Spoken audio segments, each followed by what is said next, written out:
전국의 등록 시각장애인은 약 25만 명. 이 중 21만 명은 저시력 장애인으로 추정됩니다. 즉, 시각장애인 10명 중 8명 이상은 앞이 전혀 보이지 않는 전맹이 아닌 시력이 떨어지는 저시력 장애인이라는 말입니다. 겹쳐 보이는 복시. 중심은 잘 보지만 주변은 잘 보지 못하는 주변시야 장애.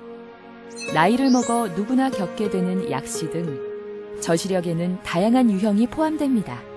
대부분의 사람들이 시각장애인 하면 완전히 안 보이시는 전맹분을 많이 떠올리신데요. 저처럼 저시력이신 분도 상당히 많으시거든요. 앞으로 시각장애인을 보실 때 다양하게 생각해 주셨으면 좋겠습니다.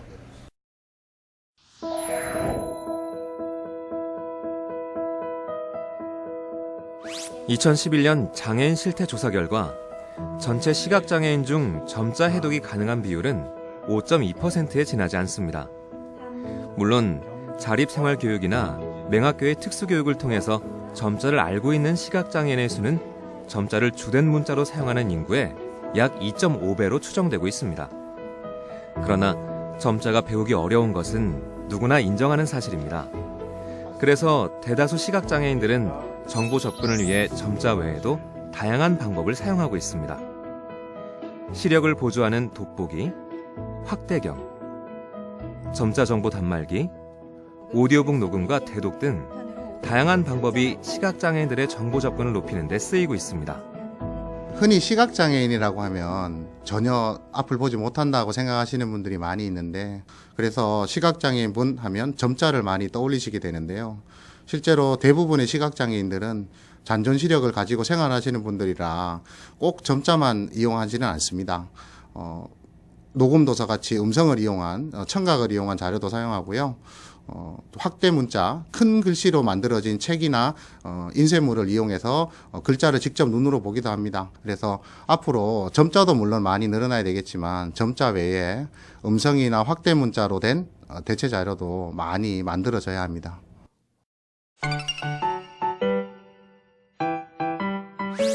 언젠가 시각장애인분이 길을 물어보시는데 어떻게 알려줘야 할지 몰라서 좀 당황했던 기억이 있어요. 시각장애인을 위한 길 안내 시 여기, 저기 같은 애매한 표현은 피해야 합니다. 시각장애인의 위치를 기준으로 전후 좌우의 방향, 몇 발짝 앞이나 몇 미터 앞 등의 거리 등 구체적인 예시를 들어 정확히 알려줘야 합니다.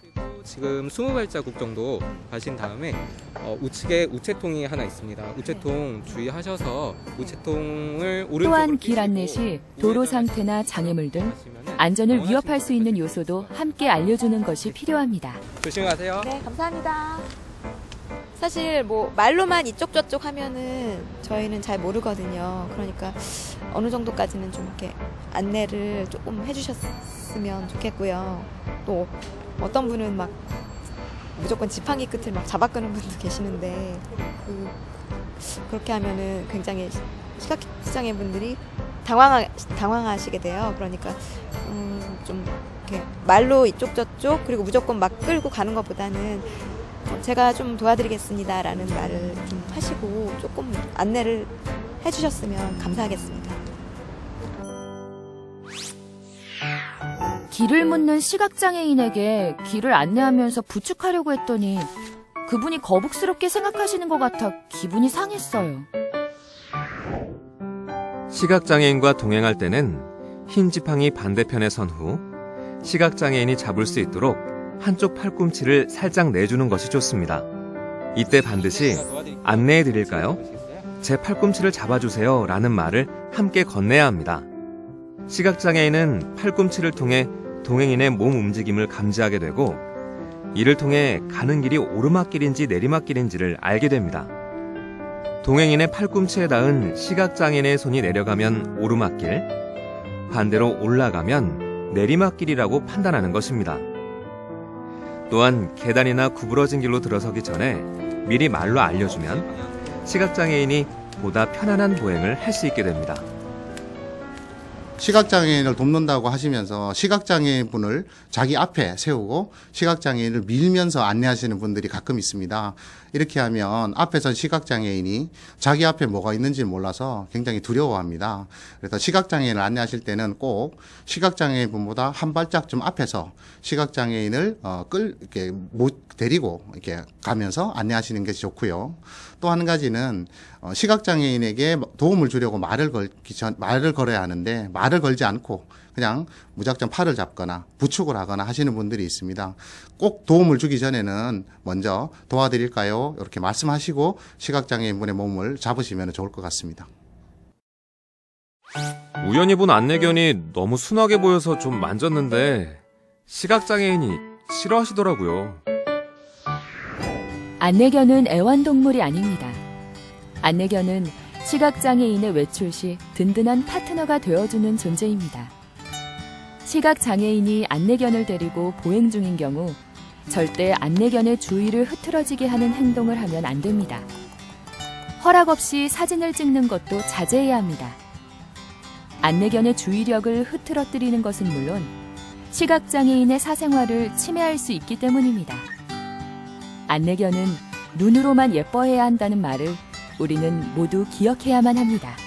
안내견과 함께 길 다니다 보면요, 많은 사람들이 아는 체를 한다든지 또 안내견 손으로 만진다든지 먹을거리를 주려고 하는데 그렇게 되면 우리 안내견들이 안내하는데 집중을 하지 못합니다. 그래서 그런 것은 안 하시는 게 좋고요. 특별히 또 안내견이 원래 생긴 게 귀엽다 보니까 자꾸 이제 만지려고 하거든요. 그리고 이제 제가 만지지 말라고 했는데도 안내견을 몰래 와서 이제 만지는데 그것은 안내견이 안내하는데 집중력이 많이 흐트러집니다. 그래서 이런 것들에 대해서 우리 많은 사람들이 좀 신경을 써 주셔가지고 시각장애인 안내견과 길 다닐 때 전혀 어려움이 없도록 여성들은 좀 배려를 해주셨으면 고맙겠습니다.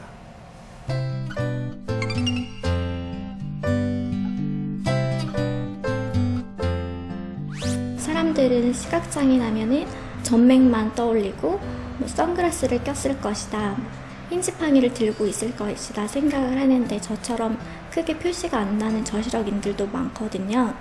그래서 예를 들면은 생활 속에서 맞은편에서 오던 사람이 목례를 하거나 제가 그 사람을 봤을 거라고 생각을 하는데 저는 미처 그 사람이 누군지 몰라서 인사를 못하는 경우들이 많았어요. 그래서 그때마다 상대방이 너 왜 인사를 안 해? 얘기를 하면 못 봤다고 얘기하고 서로 잘 지낼 수 있을 텐데 그런 얘기들 없이 쟤는 되게 건방지다, 예의가 없다 하고 오히려 주변 분들한테 얘기하고 서로 오해가 생기고 친할 수 있는 기회도 놓치고 상처가 되는 경우들이 많았던 것 같아요. 그래서 이걸 보시는 분들은 저시력 분들을 만나게 되면은 나를 보는 것 같지만은 모를 수도 있겠구나 생각하고 그런 조금의 배려가 있었으면 좋겠습니다.